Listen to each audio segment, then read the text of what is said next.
Welcome to another educational video from Screams and Echoes. Todd Browning, From Visionary to Outcast. Todd Browning, a name synonymous with early horror cinema and groundbreaking filmmaking, led a life as captivating and complex as the movies he directed.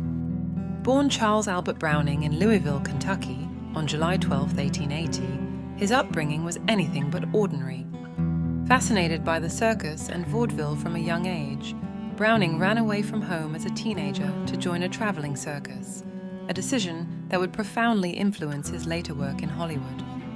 This period of his life, immersed in the world of sideshow acts and carnival performers, instilled in him a lifelong fascination with the macabre and the unusual, themes that would permeate his most famous works. Browning's early career in the film industry was marked by his transition from actor to director in the silent film era. He quickly established himself as a versatile filmmaker, directing a wide range of genres from comedy to drama. But it was his foray into the horror genre that would define his legacy. His collaboration with actor Lon Chaney, known as the Man of a Thousand Faces, produced a series of silent horror classics. The Unholy Three in 1925 showcased the duo's knack for blending suspense with emotional depth. In 1927's The Unknown, Browning's fascination with the bizarre and the grotesque took center stage. Also in 1927, London After Midnight solidified Browning's reputation as a master of atmospheric horror. These films showcase Browning's ability to create atmospheric and unsettling narratives, a talent that would reach its zenith in 1931. Dracula, with Bela Lugosi, became the cornerstone of Gothic horror, immortalizing Browning's visionary direction.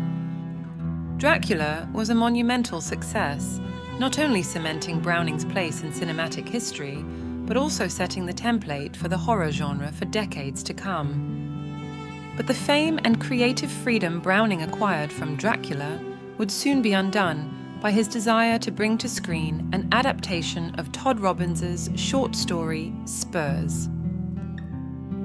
Freaks, in 1932, was Browning's boldest venture, a film that blurred the lines between horror and humanity.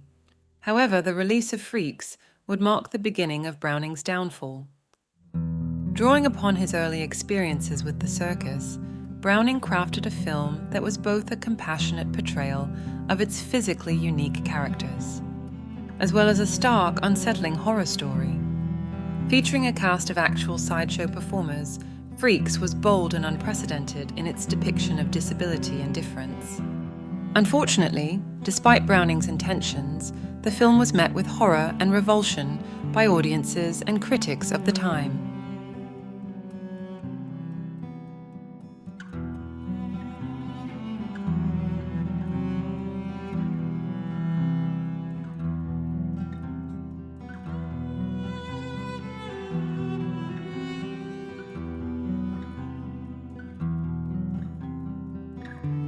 Its controversial subject matter led to it being banned in several countries and severely cut in others, spotlighting the era's limitations in accepting radical narratives. The backlash against Freaks significantly damaged Browning's career, leading to a decline in his output and standing within the industry. Despite attempts to revive his career, later works like Mark of the Vampire in 1933 and 1936's The Devil Doll, while still showcasing Browning's enduring creativity, couldn't break the stigma from Freaks. Miracles for Sale in 1939 marked the end of Browning's prolific career, closing the curtain on a controversial legacy. By the early 1940s, Browning had largely retreated from Hollywood, his pioneering contributions to the horror genre overshadowed by the controversy of Freaks. For 20 years, Browning lived as a recluse, dividing his time between his homes in Beverly Hills and Malibu, California. In 1962, he was diagnosed with throat cancer, the treatment for which left him unable to speak for the rest of his life. On October 6, 1962, Todd Browning passed away at age 82, leaving behind a complex legacy. Today, over 6 decades after his death, Todd Browning is revered as a visionary director whose work paved the way for the horror genre in cinema. While his career was marred by controversy, His films, particularly Dracula and Freaks, have been reassessed and celebrated for their innovative stories. Browning's life and career serve as a testament to the transformative power of cinema, as well as the dangers of pushing the boundaries of societal norms. His journey from the circus tent to the director's chair, and ultimately to the margins of Hollywood history, is a compelling narrative of creativity, controversy, and the cost of artistic ambition. To purchase any of the films mentioned in today's video, or to pick up some of our awesome merch, check out the links in the description. For Screams and Echoes, this is Luciana Forenza. See you next time.